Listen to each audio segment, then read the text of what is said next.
Hello everyone, my name is Jelly Lucena. Welcome to my Jelly Family Vlog. At kung kayo po ay bago sa aking channel, pasubscribe nyo na po sa aking channel para po ma-update po kayo sa mga bago kong videos na ilalabas. Ngayon po, ang topic po natin ngayon ay step by step.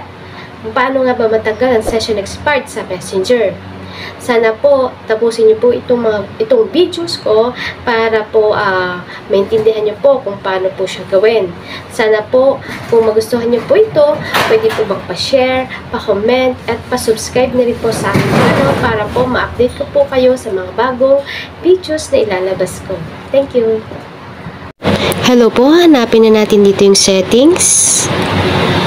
Settings, yan, pindutin natin siya. Tapos, pindutin natin yung apps. And then, app management. Tapos, hanapin natin yung messenger natin. Messenger. Yan. Tapos, hanapin natin si storage usage. Pindutin natin siya. Tapos, yung clear data, i-delete natin yan. Tapos, yung clear ache, i-delete din po natin yan. Yung, yan, clear cake, pati, i-delete din yan. Yung nasa ibaba.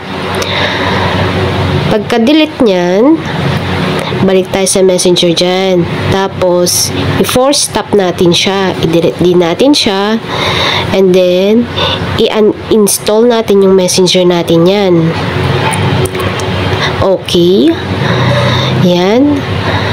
Tapos, ang gagawin natin uli, babalik tayo sa may App Store. Yan. Mag-download ulit po tayo ng messenger.